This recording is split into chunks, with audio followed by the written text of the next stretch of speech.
Well, hello and welcome to I Love Gay today. And we are in Orlando, Florida with Steve Yacovelli. How are you? Hello, Matt. It's great to be here with you.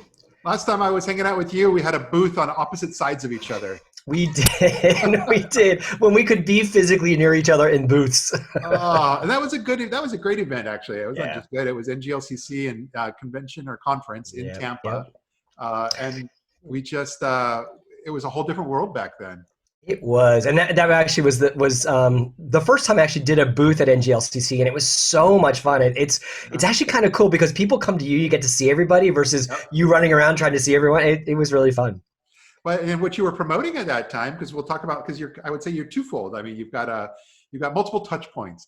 But at the time, you were promoting your book, Pride Leadership, and yeah, tell us a little bit about that. Yeah, of course I have my props here. So Pride Leadership Strategies for the LGBTQ Leader to be the king or queen of their jungle. Its kind of coming out party, if you will, pun Yeah. completely intended, because it's a leadership book focused for queer folks, and so we did kind of a soft launch in June of that year, and knowing that at the NJLCC event I'd be giving some books out, doing a bunch of keynotes, and really trying to get the word out about the way that we can look at leadership through the LGBTQ lens. Yeah, no, I love that. But it's funny too, the way I like the way you brand yourself. That's actually one of the things that keyed me in on you right away.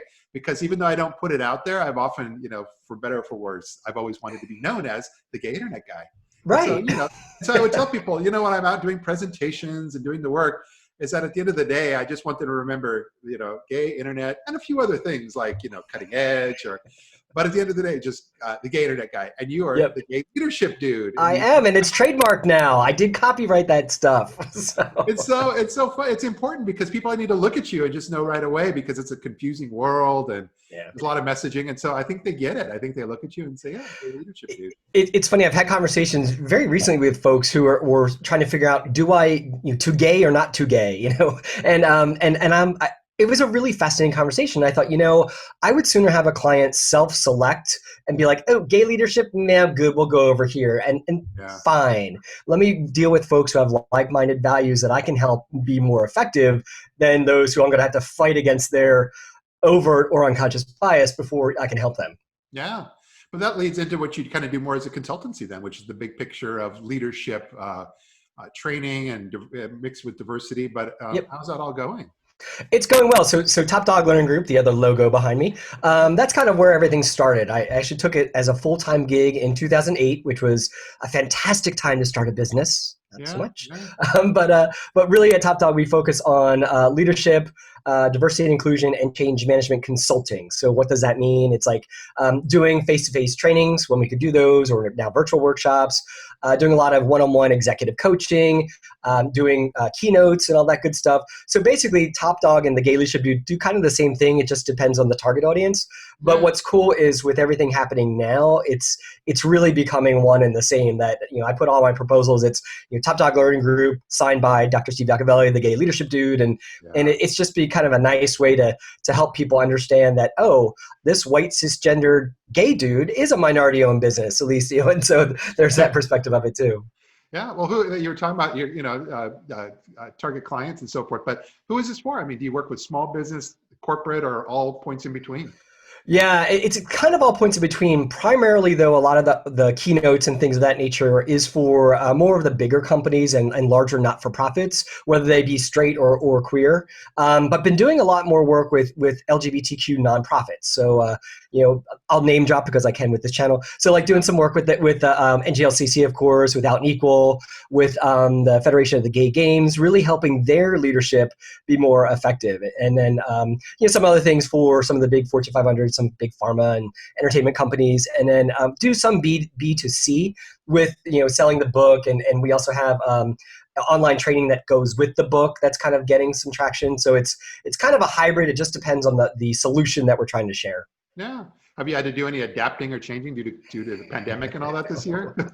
Well, luckily, my doctorate's in instructional technology and distance education. So the world of Zoom and online learning is not foreign to me pre-COVID, which was cool. But most of what we really did, and our main revenue stream really, was face-to-face training. So, of course, that all went away in March. And that was, we do a year ahead in advance. So all of 2020 was booked.